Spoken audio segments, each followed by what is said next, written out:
Hola, ¿qué tal amigos y amigas? Estamos en el canal de Nau64 en YouTube. Les habla el maestro Fide José Riverol y vamos a hablar un poquito de la tercera ronda del torneo de candidatos, donde, por supuesto, pueden entrar aquí a la página de nau64.com, donde van a poder encontrar todas las partidas, la tabla de posiciones y resúmenes de las rondas anteriores.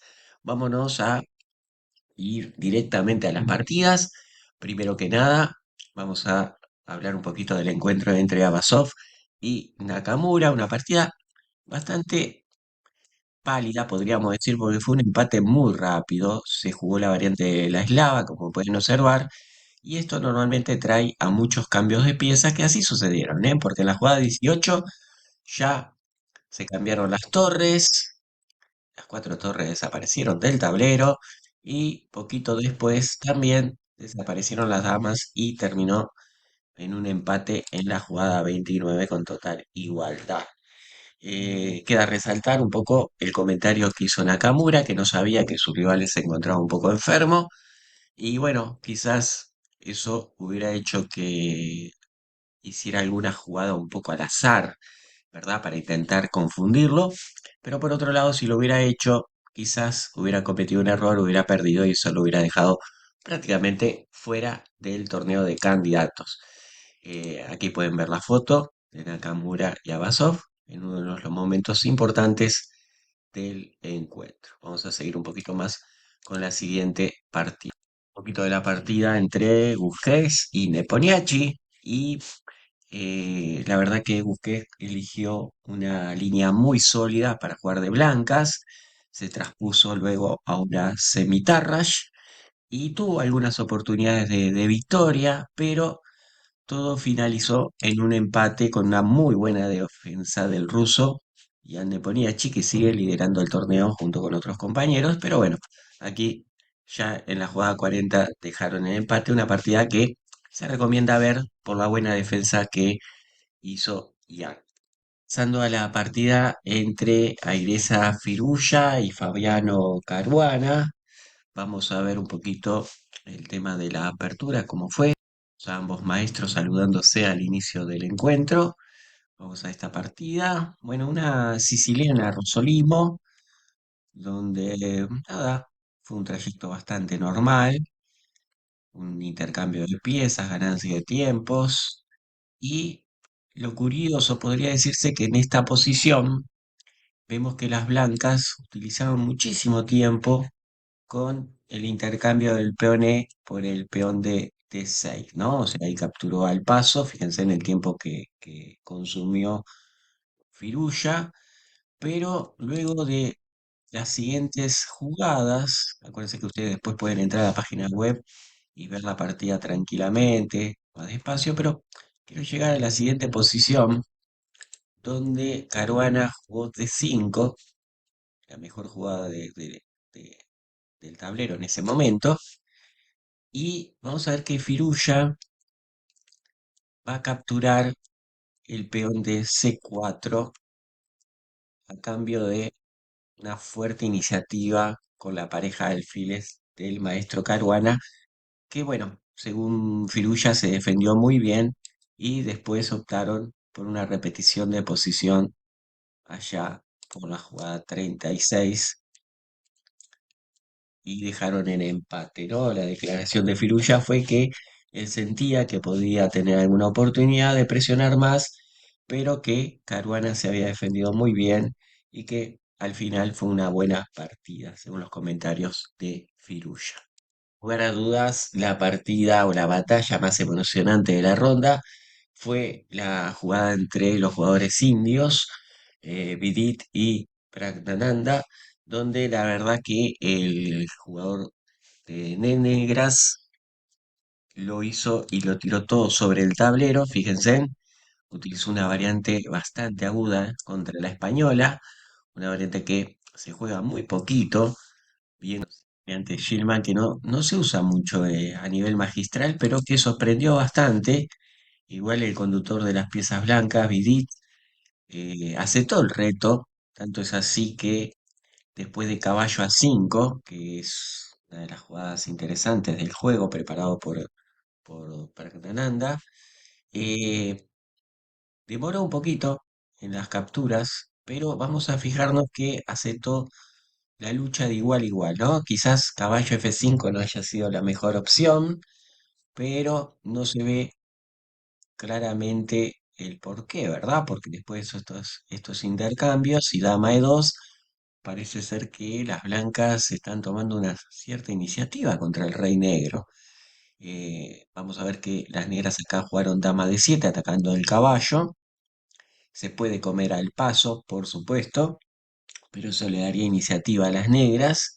Así que deciden jugar con E6 y vamos a empezar un poquito a centrarnos en el juego, donde parece que las blancas llevan el comando de la lucha, no solamente el peón de ventaja, sino que fíjense en cómo las piezas blancas de a poquito empiezan a retroceder, las negras se van acomodando, como que el peón de más no se siente, y vamos a ver un poquito más que las negras van a terminar el desarrollo con alfil G7. Y después de caballo de 2, este es un momento importante.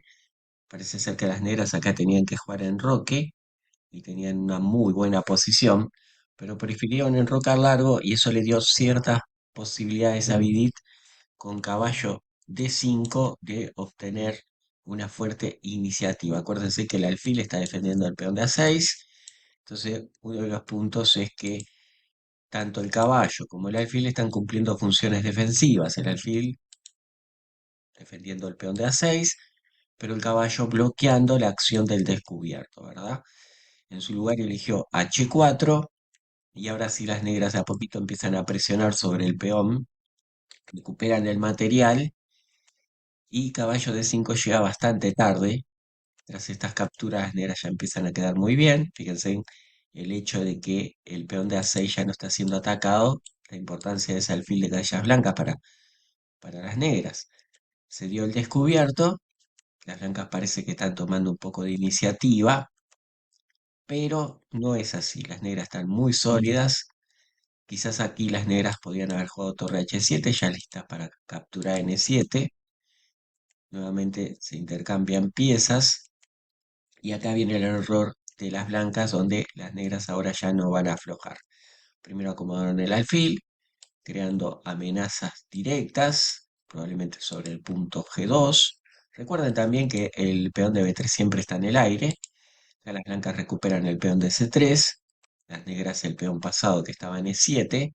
El material de juego ahora se volcó claramente a favor de las negras con un peón de más.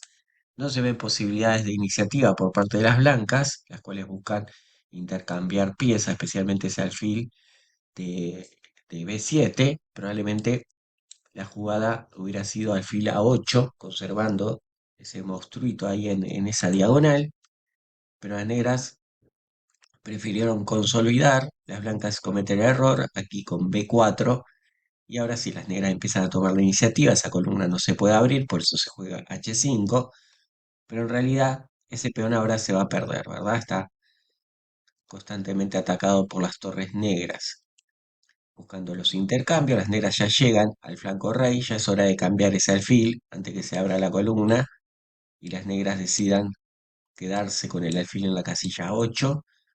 Por eso las blancas capturan en B7, una intermedia para dejar al rey blanco mal parado. Ya se empiezan a crear amenazas decisivas sobre el rey blanco.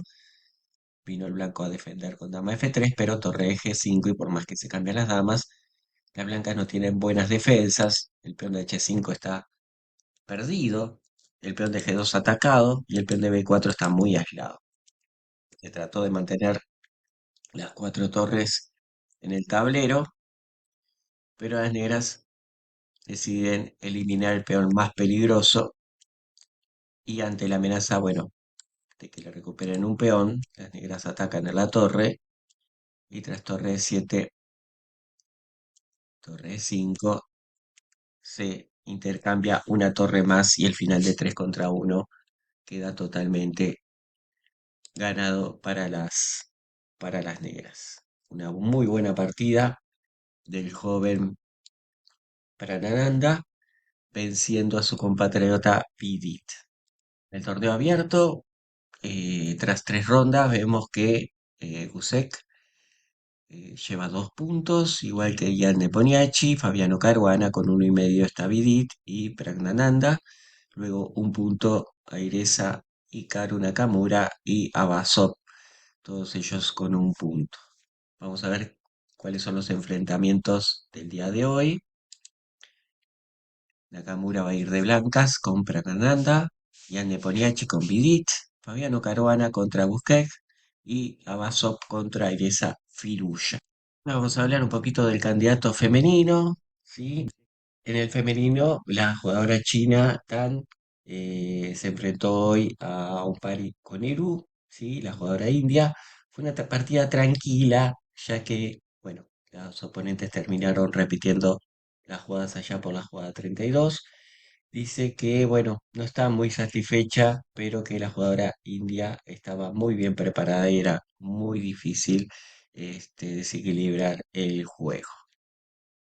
Muy interesante el inicio de la partida entre la jugadora china Lei y la jugadora rusa Alessandra China, donde la jugadora china, fíjense, jugó B4, ¿no? Sorprendiendo un poquito con el poco utilizado gambito Evan, donde se utilizaron las jugadas bastante normales, pero aquí la negra utilizaron una línea secundaria, posiblemente para devolver el peón y conseguir una posición bastante equilibrada. Como pueden observar, luego de estos movimientos, las blancas eh, recuperaron el material, pero las negras ya pronto van a hacer el enroque y todo quedó tranquilamente saldado con un empate allá por la jugada 45. Una linda partida para mirar.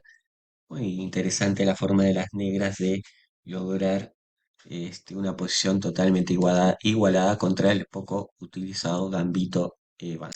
Estuvo muy interesante es el encuentro entre Ana Musichuk, ¿sí? Ahí la pueden ver en la foto, contra Caterina Lacto, ¿sí? Podemos decir que acá el Rey Negro estaba tratando de salvarse, de ir para aquí, para allá, escapándose, pero Ana no encontró, desafortunadamente para ella, la continuación ganadora que le hubiera dado el punto, ¿verdad? Aquí las blancas eligieron jugar torre G8 y las negras se escaparon a través de un par de jaques y habilitaron rápidamente la defensa de la dama sobre el punto G7. Tras el movimiento dama C6 ya dejaron el empate. El movimiento correcto que le hubiera dado la victoria, posiblemente a Ana, era jugar en vez de torre G8, hacer el movimiento dama E8. Tras ello, el rey negro hubiera tenido que salir a pasear, ya que en caso de rey G5, dama F7 ya es muy buena, y acá la variante que defiende G7 con torre A1, rey H2, dama E5, bloqueo y F5 se encontraba ante el sorprendente movimiento F4. Sacrificio de peón, porque acá las negras tienen que comer al paso, pero se viene el mate muy rápidamente tras estos movimientos. La otra jugada que tenían las negras para seguir la lucha era con rey F5, pero tras el movimiento de dama y llevar el rey a una posición bastante complicada, aquí seguramente las blancas hubieran terminado ganando la partida porque con el rey negro en esa posición muy pocas probabilidades de sobrevivencia le hubiera dado. Bueno, ahora vamos al encuentro definitivo del torneo de candidatos femeninos. Vamos a la última partida súper emocionante, ¿no? Donde la superestrella india Vaishali, la hermana de Pranananda, jugando con blancas, ganó una partida verdaderamente espectacular contra Salimova, ¿sí? En una preparación contra la defensa Petros, donde eligió una idea nueva. Vamos a la partida, donde las blancas, después de los movimientos tradicionales, utilizan la variante Nisowich, y ahora las blancas van a preparar el enroque largo para hacer un ataque sobre el ala rey de las negras. Después de caballo F6, acá empieza la preparación de las blancas con alfil de 4. Al parecer aquí Baisali no conocía la línea con alfil de 7, pero ella siguió jugando con su preparación de H4, iniciando un ataque muy fuerte sobre el flanco rey después de caballo G5. Claro, contra H6 aquí se sabe que ese caballo es intocable porque esta columna se abre y el ataque es tremendo, ¿no? Vamos a verlo, que las blancas jugaron alfil de 3. Si las negras capturan el caballo, por ejemplo, les muestro una variante, aquí las blancas tienen torre H7 que es muy fuerte, el ataque sobre G7 se hace casi imparable, ¿no? Jugadas como alfil F8 se ven superadas, por ejemplo, con torre de H1, ¿verdad? Entonces, las negras eligieron el movimiento caballo G4, seguramente el más sabio, pero aquí aparece la jugada brillante de las blancas, que es seguramente la jugada de la parte de la ronda, ¿no? Que es caballo por F7. Caballo F7, hay que aceptar el reto, el rey queda en una posición un poco incómoda. Acá las blancas ya están creando amenazas directas, llevando la dama a H7. Fíjense que la casilla G8 está siendo vulnerada también por el alfil de C4. Y acá las negras no encontraron la defensa adecuada, que era alfil F6. Aunque después de dama H7 la iniciativa de las blancas hubiera sido bastante buena para ellas, ¿verdad? Pero no encontró la mejor defensa. En realidad, después de dama de 3 la partida siguió con alfil G5. Acá, inclusive, las blancas pueden capturar el alfil con posición muy buena. Pero tras rey B1, seguramente la conductora de las piezas blancas imaginó que en caso de alfil F6, la partida hubiera seguido con dama H7 con su preparación, con la única diferencia que el rey hubiera estado en B1, ¿verdad? En su lugar, las negras eligieron caballo E5 y realmente acá quedaron muy, muy perdidas, ¿no? Después de alfil por E5, se ve claro de que el alfil de D7 está en el aire, también el alfil de G5, siguió con alfil F6 y ahí las blancas hicieron una simplificación para quedar con igualdad de piezas, pero a esta altura el blanco ya tiene tres peones de ventaja, es demasiado material. Aquí las negras jugaron torre E4 y alfil D5 y van a ganar otro peón con torre por B7, ¿no? El peón de F2 no se puede capturar porque vendría torre 1 y la posición después del rey F8 se gana muy rápido con torre F7, ¿no? Si el rey viene para la casilla de 8, realmente ahí el rey no va a estar a salvo tampoco. Por ejemplo, con alfil C6, ¿no? Que se abren nuevas líneas para el ataque contra el rey y además, por supuesto, se está amenazando torre 8 mate. Siguió torre de 8, realmente las negras acá siguieron jugando quizás un poco como por inercia, ¿no? Eh, Porque ya con tanto material de más daba poca esperanza. Siguió alfil C4. Las negras, bueno, ahí trataron de crear una amenaza de mate en D1. Las blancas jugaron torre 1. Tras rey F8 jugaron rey C1. También era muy bonito, por supuesto, jugar torre F7 y a rey G8 aprovechar el descubierto y comerse otro peón. No jugar torre por F6, porque tras rey H8 las negras quedan amenazando el mate en D1 y la torre. Es verdad que la ventaja material de las blancas es importante, pero no era necesario, ¿no?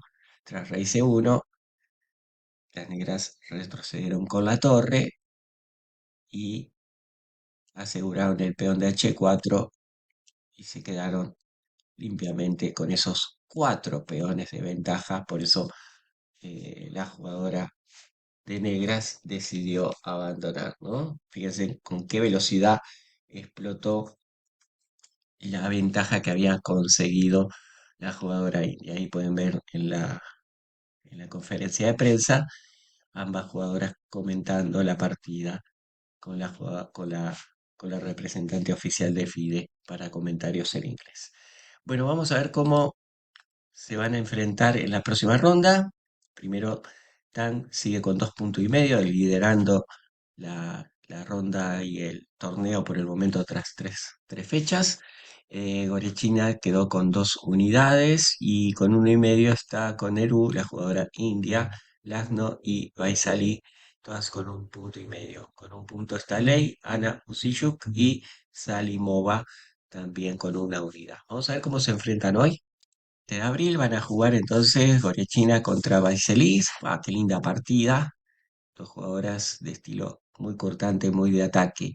La Caterina Lacdor contra Tan, la líder, Salimova contra Konelú y Musichuk cierra con Lei, la jugadora china. Vamos a ver qué nos depara el día de hoy. Nos veremos entonces en el próximo resumen. No se olviden de darle like al canal, ¿verdad? Al video y darle seguir, por supuesto. Nos vemos en la próxima. Cuídense. Chau, chau.